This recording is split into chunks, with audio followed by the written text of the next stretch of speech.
Salam Bapak Ibu Jemaat GKNS yang dikasihi Tuhan. Apa kabar hari ini? Saya tentu saja berdoa dan harap keadaan Bapak Ibu selama ada di rumah, beraktivitas di rumah, tidak kehilangan sukacita dan tak kekurangan satu apapun. Untuk menemani keberadaan Bapak Ibu di rumah, saya akan membawakan renungan singkat yang kiranya melalui renungan ini kita semua dapat diberikan kekuatan. Dan hari ini saya ambil dari apa yang terjadi yang dicatat di dalam kitab Matius pasal 8 ayat 23 sampai 27. Saya akan bacakan. Angin ribut diredakan. Lalu Yesus naik ke dalam perahu dan murid-muridnya pun mengikuti dia. Sekonyong-konyong mengamuklah angin ribut di danau itu sehingga perahu itu ditimbus gelombang, tetapi Yesus tidur. Maka datanglah murid-muridnya membangunkan dia, katanya, "Tuhan, tolonglah, kita binasa." Ia berkata kepada mereka, "Mengapa kamu takut, kamu yang kurang percaya?" Lalu bangunlah Yesus menghardik angin dan danau itu, maka danau itu menjadi teduh sekali. Dan heranlah orang-orang itu, katanya, "Orang apakah dia ini sehingga angin dan danau pun taat kepadanya?" Bapak Ibu yang dikasihi Tuhan, perjalanan mengarungi Danau Galilea bukanlah perjalanan pertama, terutama bagi murid-murid Tuhan Yesus, karena mereka terbiasa mencari ikan, menjala ikan di sekitar danau itu.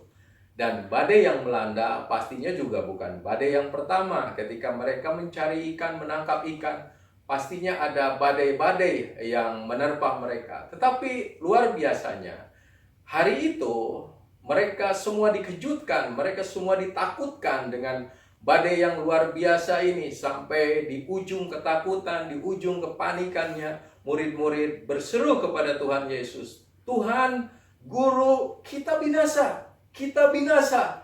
Nah, Bapak Ibu yang dikasihi Tuhan, seringkali di dalam keadaan ketakutan yang sudah di ujung, kepanikan yang sudah memuncak, manusia selalu berpikir keadaan buruk terjadi.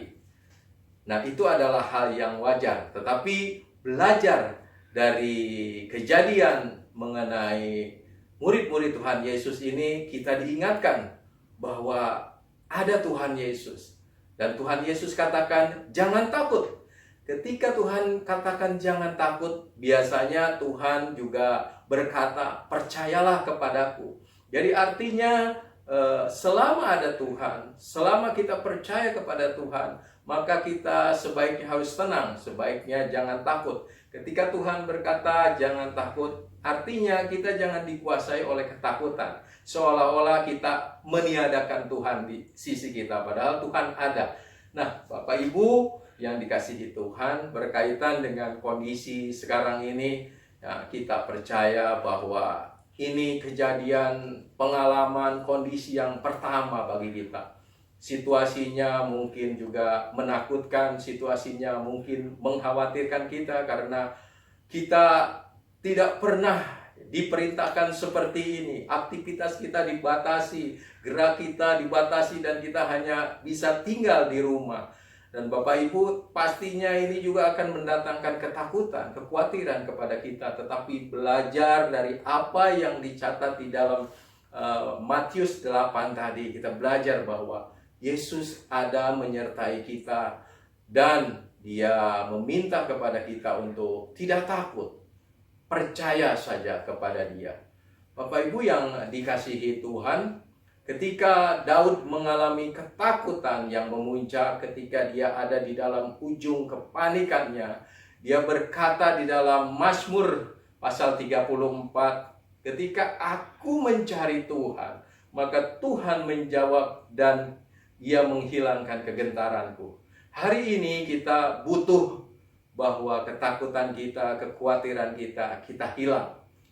Kegentaran kita berlalu, dan hanya dapat kita lakukan, hanya dapat terjadi ketika kita menghampiri Tuhan, kita berseru kepada Tuhan, dan Ia akan menjawab. Bapak Ibu, kalau Tuhan Yesus sanggup meredakan badai di Danau Galilea, maka kita percaya Tuhan Yesus pun sanggup meredakan virus COVID Corona ini. Kita hanya perlu percaya saja kepada Dia. Percaya kepada Dia bukan berarti kita pasif berserah begitu saja, tetapi juga kita melakukan apa yang terbaik kita lakukan. Bapak Ibu berada di rumah dengan mengikuti himbauan-himbauan untuk tetap di rumah dan menjaga kesehatan, kemudian juga tetap berdoa, karena di dalam doa, di dalam persekutuan kita dengan Tuhan, di dalam hadiratnya ada kekuatan. Kita percaya badai ini pasti berlalu, dan kalau badai ini berlalu, kita percaya akan ada kebaikan-kebaikan yang kita terima, sebab Allah turut bekerja di dalam segala sesuatu untuk mendatangkan kebaikan bagi yang percaya kepadanya. Demikian renungan singkat hari ini. Tuhan memberkati kita semua. Salam, salam agape.